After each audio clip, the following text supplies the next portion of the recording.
பரம்பின் உறவுகளுக்கு வணக்கம். பாகம் 27.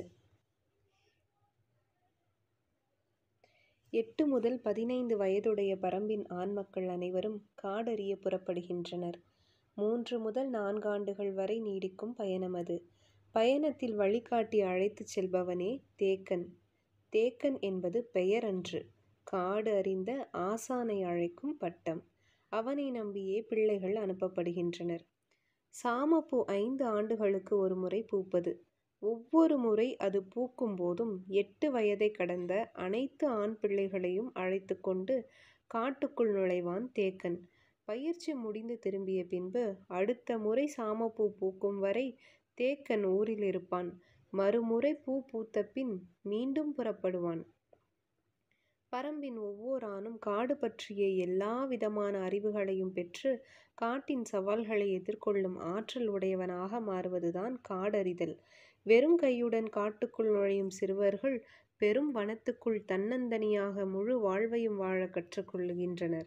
இந்த பயிற்சி எண்ணற்ற ஆபத்துகளை உடையது.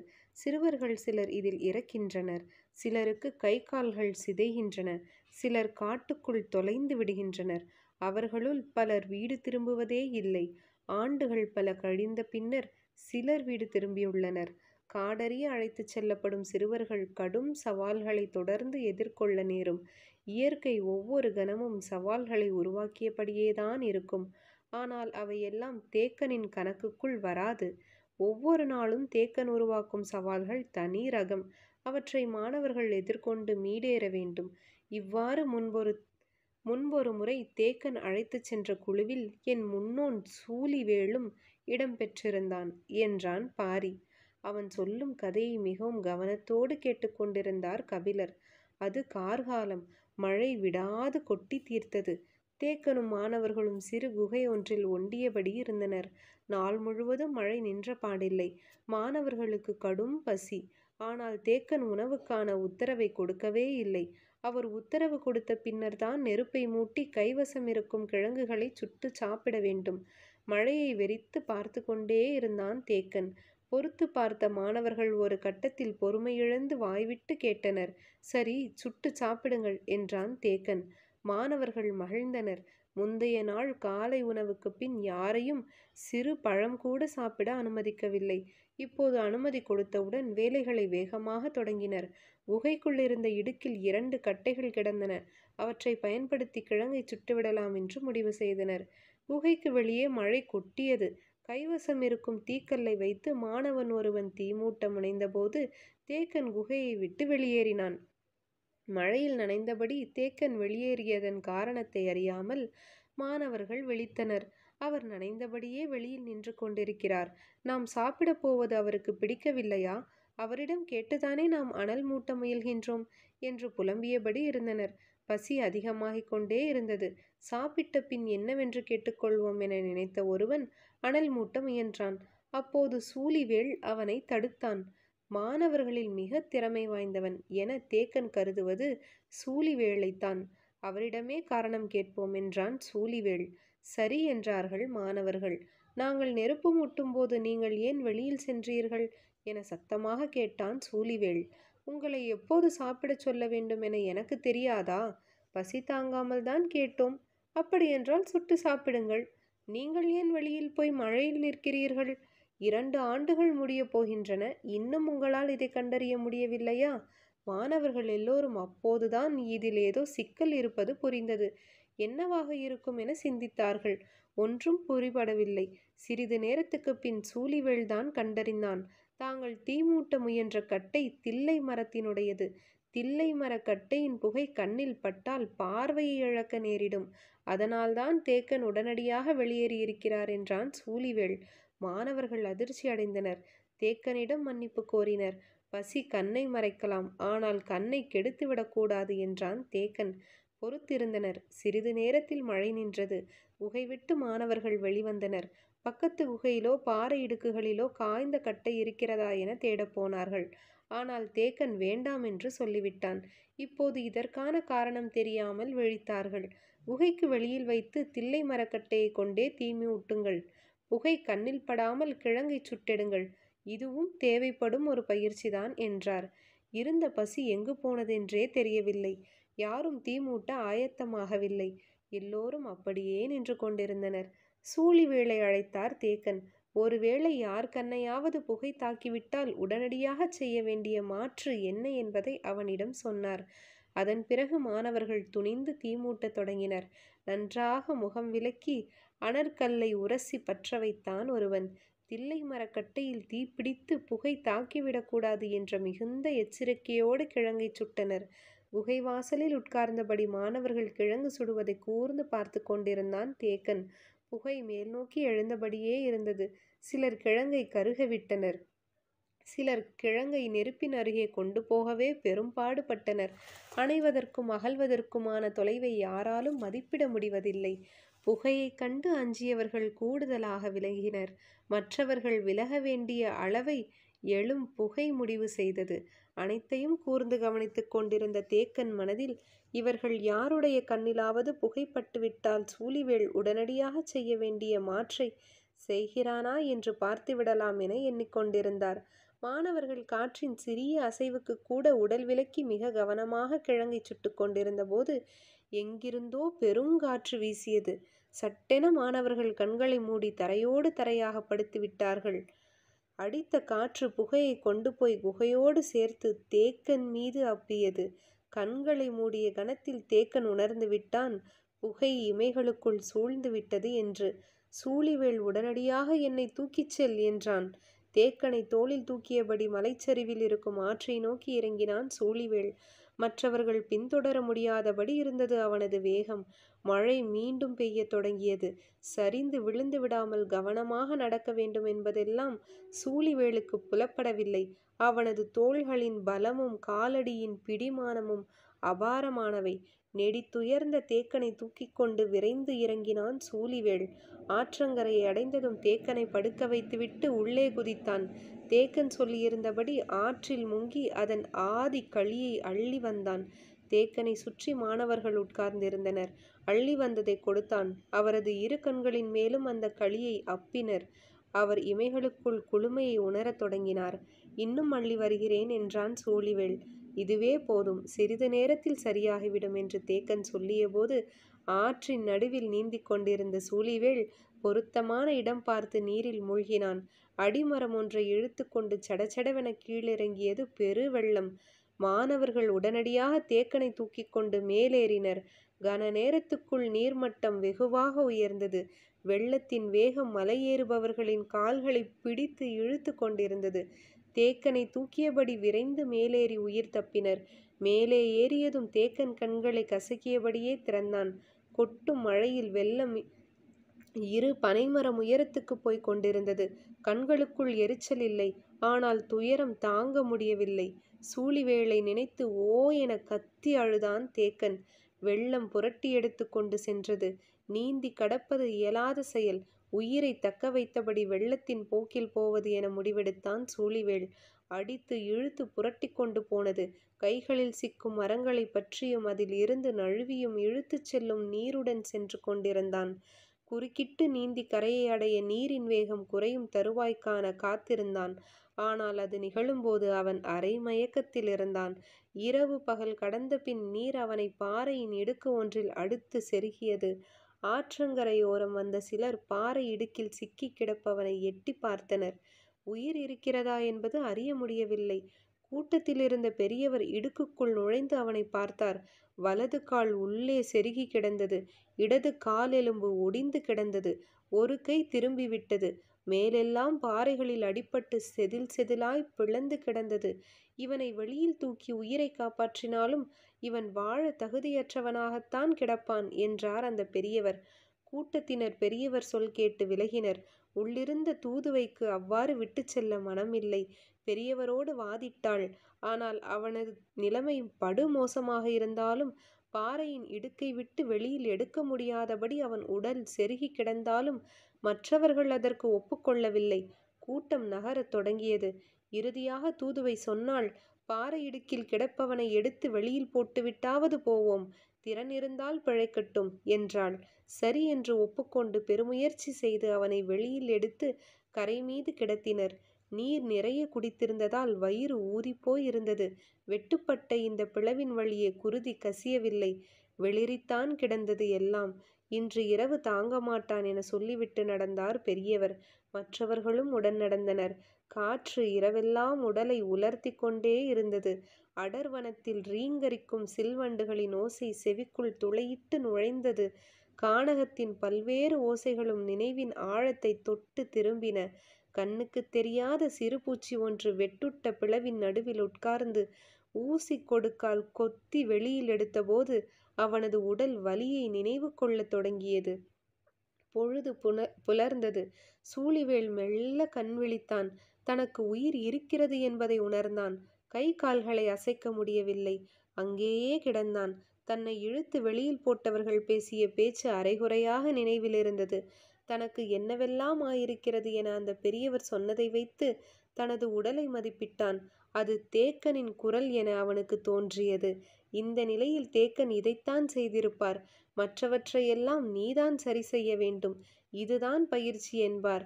தேக்கனின் குரல் எப்போதும் சவால்களையே உருவாக்கும். எனவே சவால்கள் உருவாகும் போதெல்லாம் தேக்கனின் நினைவு வருகிறது. அதில் மாறுபட்டு ஒலித்தது ஒரு பெண்ணின் குரல். அந்த குரலில் இருந்த நம்பிக்கை இப்போது மனதுக்கு மிகவும் தேவையாக இருந்தது. தனக்காக வாதிட்ட அந்த குரலை மெய்ப்பிக்க வேண்டும் என தோன்றியது. கதிரவன் மேலே ஏறி வந்தான். படுத்து கிடந்த சூழிவேளால் உட்கார மட்டுமே முடிந்தது.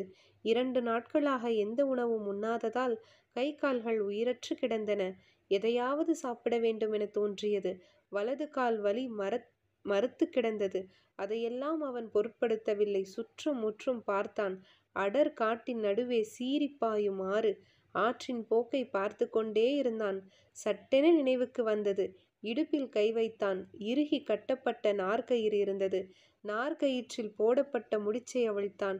உள்ளே கொல்லிக்காட்டு விதை ஒன்று இருந்தது. பயிற்சியின் போது அகாலத்தில் அகப்பட்டு கொண்டால் பயன்படுத்த சொல்லி தேக்கன் கொடுத்த கொல்லிக்காட்டு விதை. விதையை விரல்களால் திருகி உடைத்தான். அதில் சிறு பகுதியை கையோரமாக மண்ணில் தூவிவிட்டு மீதியை முடிச்சிட்டான். படபடத்து வந்திறங்கின 2 பறவைகள். அவை விதையின் வாசனையை நுகர்ந்தபடி அருகில் வந்தன. சூழிவேள் அவற்றை பிடிக்காமல் பார்த்து கொண்டே இருந்தான். சற்று நேரத்தில் பெருங்காடை ஒன்று இறங்கிய வேகத்தில் அந்த பறவைகள் 2ம் விலகி கொண்டன. கொல்லிக்காட்டு விதையை தனியொரு காடை கொத்தி தின்றது. அது தின்று முடிக்கும் போது சூழிவேள் கையை அருகில் கொண்டு போனான். கையோடு அது சாய்ந்து படுத்தது. இரவெல்லாம் மனம் பொறுக்காமல் தூக்கம் தொலைந்து கிடந்த தூதுவை காலையிலேயே தன் தோழியை அழைத்து கொண்டு சூழிவேளிடம் வந்துவிட்டாள். அவள் வரும்போது அவன் எழுந்து உட்கார்ந்திருந்தான். மரணத்தை நோக்கி விட்டு சென்ற ஒருவன் அதற்கு எதிர் திசையில் எழுந்து அமர்ந்திருப்பதைப் போல இருந்தது. பெரும் வியப்போடு அவள் பார்த்து கொண்டிருந்தாள். அப்போதுதான் எங்கிருந்தோ வந்த பறவை ஒன்று அவன் கைகளில் வந்து படுத்து கொண்டது. தான் கண்ணால் பார்ப்பதை அவளால் நம்பவே முடியவில்லை. என்ன நடக்கிறது என தோழிக்கும் புரியவில்லை. கையில் சிக்கிய பறவையை சுட்டு தின்ன ஆயத்தமானான். இறகுகளை வேக வேகமாக பீத்தெடுத்தான். அப்படியே கடித்து தின்ன போகிறான் என பார்த்து கொண்டிருந்த பெண்கள் இருவரும் எண்ணினர். இறகுகளை உரித்து முடித்த சூழிவேள் நெருப்பு மூட்ட வழி என்னவென்று சுற்றும் முற்றும் பார்த்தான். கொட்டி தீர்த்த மழையும் விடாது புரண்டு சென்ற வெள்ளமும் எங்கும் நீரை ஊற வைத்திருந்தன. உலர்ந்தவை ஒன்றும் இல்லை. கரையின் சரிவில் எடுக்கும் தொலைவில் அனற்கற்கள் கிடந்தன. ஆனால் அவற்றை வைத்து எதை எரிப்பது என சிந்தித்தபடியே கண்களை எங்கும் சுழல விட்டான். அவனால் நம்ப முடியாத ஒன்று அவனது கண்களுக்கு முன்னால் இருந்தது. அவன் செருகி கிடந்த பாறையை ஒட்டி பால் கொரண்டை செடி ஒன்று தழைத்திருந்தது. அதன் தூர் பகுதி நீரில் மூழ்கியிருந்தது. சூழிவேளுக்கு மகிழ்ச்சி உடலெங்கும் பரவியது. காய்ந்த சருகை விட அதிவேகமாக பற்றி எரியும் பச்சையான பால் கொரண்டி. அது வியப்புக்குரிய செடி. செடிகளெல்லாம் வியக்கத்தக்கவைதான். நமக்குதான் அதை கண்டுணர தெரிய வேண்டும். கால்களை மெல்ல அசைத்தபடி கரையின் மேலிருந்து கீழ் நோக்கி சரிந்தான் சூழிவேள். கரையை தாண்ட மேல் நோக்கி ஏறுவதாக இருந்தால் ஒருவேளை முடியாமல் போயிருக்கும். ஆற்றின் ஓரமாக கீழே இருந்ததால் எளிதாகிவிட்டது. உடலை இழுத்தபடி கீழே வந்து சேர்ந்தான். ஏன் ஆற்றை நோக்கி சரிகிறான் என பதறிய தூதுவையும் தோழியும் சற்றே முன்னால் வந்து எட்டி பார்த்தனர். சூழிவேள் பால் கொரண்டையின் இலைகளை ஒட்டி அனற்கற்களை உரசினான். உடலில் எங்கெங்கோ இருந்து வலி மேலே ஏறி வந்து கொண்டிருந்தது.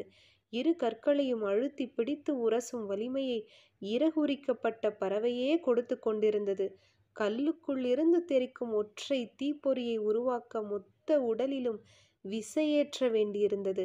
விடாமல் மீண்டும் மீண்டும் முயற்சி செய்தான். உடல் முழுவதையும் தனது விசையோடு இணைத்தான். அருந்த நரம்புகளெல்லாம் அவனது எண்ணங்களோடு இணைந்தன. தண்ணீரில் இருக்கும் செடியில் போய் அனற்கற்களை ஏன் தட்டி கொண்டிருக்கிறான் என்பது இருவருக்கும் புரியவில்லை. குழம்பி போய் மிகவும் முன்னகர்ந்து வந்து பார்த்தனர். சட்டென தெரித்த தீப்பொறி பால் கொரண்டையில் பட்டவுடன் மேலே எழுந்தது. எண்ணெயில் ஊறி திருகி நிற்கும் திரியைப் போல ஒவ்வொரு இலையும் நெருப்பை மேல் நோக்கி ஊதின. சடஜடத்த நாலாபுறமும் பற்றியது நெருப்பு. நன்றாக இறங்கி வந்து நீருக்குள் கால் நுழைத்து பறவையை பால் கொரண்டையின் நடுத்தண்டில் செருகினான் சூழிவேல். செடியின் அடிவாரத்தில் சூழ்ந்திருந்த நீரில் நெருப்பின் ஒளி கங்கு போல தகதகத்தது. தீயின் நிழலுக்குள் கால் நுழைத்தபடி பறவையின் உடலை முன்னும் பின்னுமாக திருப்பிக் கொண்டிருந்தான் சூழிவேல். அவனது கால்களிலிருந்து நீரின் வழியாக நெருப்பு ஏறியதை பார்த்த தூதுவைக்கு தலை சுற்றுவது போல இருந்தது. ஆனால் அவளுக்கு முன்னரே கண் செருகினாள் தோழி. ஊர் மாடத்தில் வந்து தூதுவை சொன்னபோது யாரும் நம்பவில்லை. அவன் உயிரோடு மீள்வான் என்பதே நம்ப முடியாத செய்தி. நீ என்னென்னவோ சொல்கிறாய் என மறுத்தான் கிழவன். தூதுவையும் தோழியும் சொல்வதை பார்த்தால் பேயோ அனங்கோ வனத்தாதனாகவோ தான் இருக்க வேண்டும் என முடிவெடுத்து பூசாரியையும் கையோடு அழைத்து கொண்டு புறப்பட்டனர். நற்பகலுக்கு பின்பு அவர்கள் சூழிவேல் இருக்கும் இடத்துக்கு வந்து சேர்ந்தனர். அவன் கரையேற முடியாமல் அப்படியே நீரில் கால் நனைத்தபடியே உட்கார்ந்திருந்தான். ஆனால் கொழுத்த பறவையை தின்றதால் முகம் தெளிச்சியாக இருந்தது. பெரும் கூட்டம் ஒன்று வந்து நிற்பதை உணர்ந்து பின்னால் திரும்பி பார்த்தான். வந்திருந்தது பெரும் கூட்டமன்று, சிறு கூட்டம்தான். ஆனால் ஒவ்வொரு மனிதனும் 3 மனிதர்களுக்கு இணை. விரிந்த மார்பும் திரண்ட சதையுமாக வந்து நின்றனர் அவர்கள். திரண்ட மனிதர்களை விலக்கி முன் வந்த பெரியவர் கேட்டார், எங்களின் கண்முன் உனது மாய வித்தைகளை காட்டு. எனக்கு மாய வித்தையும் தெரியாதே. இல்லை, நீ செய்த வித்தைகளை நாங்கள் கண்கொண்டு பார்த்தோம் என்றது தூதுவையின் குரல். ஒரு கணம் கண்ணை மூடினான் சூழிவேல். நேற்று எனக்கு நம்பிக்கை தந்த அந்த குரல். இந்த குரலை மெய்ப்பிக்கவே நான் போராடி கொண்டிருக்கிறேன். நினைத்தபடியே கண் திறந்தான். தூதுவை வந்து எதிரில் நின்றாள். பார்த்த பின் பேச்செதுவும் வரவில்லை. வந்தவர்கள் கேட்டார்கள், கால்கள் நீட்டி நீரின் வழியாக பச்சை இலையை சுட்டு எரித்தாயாமே, உண்மையா? சூழிவேல் மறுமொழி சொல்லாமல் பார்த்து கொண்டிருந்தான். அவர்கள் மீண்டும் கேட்டார்கள். பெரும் உடல்வாக கொண்ட அந்த மனிதர்களை வியந்து பார்ப்பதைப் போலவே சின்னஞ்சிறு கண் கொண்ட தூதுவையும் தன்னை மறந்து பார்த்து கொண்டே இருந்தான் சூழிவேல். அவர்கள் மீண்டும் கேட்டபோது அனற்கற்களை கொடுக்க கை நீட்டினான். சிறுவன் ஒருவன் போய் அதை வாங்கினான். கரையின் இடப்புற உச்சியில் தனித்து நின்று கொண்டிருந்தது பால் கொரண்டி. அதை போய் தீமூட்டு என்றான். அந்த சிறுவனும் அவ்வாறே போய் தீமூட்ட அடுத்த கணம் பற்றி எரிந்தது பால் கொரண்டி. அந்த செடியின் ஆற்றலை விளக்கி சொல்லிக் கொண்டிருந்தான். பசும் செடி பற்றி எரியும் என்பதை அவர்கள் நம்பாமல் தான் பார்த்தார்கள். தூதுவையை பார்க்கும் வரை உள்ளுக்குள் நெருப்பின்றி எரியும் தீயை பற்றி யாராவது சொல்லியிருந்தால் சூழிவேலும் கூடத்தான் நம்பியிருக்க மாட்டான். பறவை எப்படி தானாக வந்து அமர்ந்தது என கேட்டார்கள். இடுப்பில் இருந்த விதையின் சிறு பகுதியை கொடுத்து கரையில் போடச் சொன்னான். பறவைகள் வந்து தின்றன. தின்று முடித்து பறக்க தொடங்குகையில் சிறகை ஈரடி அடித்து மண்ணில் சரிந்தன. பறவை மயங்குமா என கேட்டனர். தன் மயக்கம் மீளாமல் இருந்த அவனுக்கு தன்னையே எடுத்துக்காட்டாக சொல்ல வேண்டும் என தோன்றியது. அவளை பார்த்தபடியே வேண்டாம் என நிறுத்தி கொண்டான். அது என்ன காய், எங்கு விளைகிறது என கேட்டனர். வெளியே சொல்லக்கூடாது என்பது எங்கள் குலநாகினியின் வாக்கு என்றான். பெரும் வியப்புக்குரிய ஒருவனாக அவன் இருந்ததை பார்த்தபடி நின்றிருந்தனர். பாறைகளின் இடுக்கில் செருகி கிடந்த என்னை எப்படி வெளியில் எடுத்தீர்கள் என கேட்டான். இந்த பாறையை நகர்த்தி எடுத்தோம் என்றார் பெரியவர். ஒரு கணம் திரும்பி அந்த பாறையை பார்த்தான். 2 ஆள் உயரம் கொண்ட 2 பாறைகள் ஒன்றுடன் ஒன்று உரசியபடி நின்று கொண்டிருந்தன. இவ்வளவு பெரும் பாறையை நகர்த்தினீர்களா? எப்படி முடிந்தது? யார் நீங்கள் என்றான். வந்தவர்கள் சொன்னார்கள், நாங்கள் திரையர்கள். அதாவது பாரியோட குலம் ஒரு இது திரையர் குலத்திலிருந்து வந்தது தான் பாரி. அப்படிப்பட்ட திரையர் குலத்தை பத்தி தான் கபிலருக்கு பாரி வந்து அந்த நடந்த நிகழ்ச்சிய வந்து சொல்லிட்டுருக்காரு. தேக்கன் அப்படிங்கிறவரு காடு அரியருக்காக பயிற்சி கொடுக்க கூடியவர். அவர் ஒரு ஆசான் மாதிரி. அவர் கூட வந்து சிறுவர்கள்லாம் போகும்போது, என்னுடைய முன்னோரான சூழிவேள் அப்படிங்கிறவரு போயிருந்தாரு. சூழிவேள் போயிருக்கும்போது தான் ஆற்றுல அடித்து வரப்பட்டு, இந்த மாரி வெள்ளத்துல மாட்டி ஒரு ஊர்ல கிடப்பாரு. அங்க தான் திரையர்கள வந்து அவரு சந்திக்கிறாரு. அங்க அவரு பார்த்த பெண் தான் தூதுவை. பரம்பின் குரல் ஒலிக்கும்.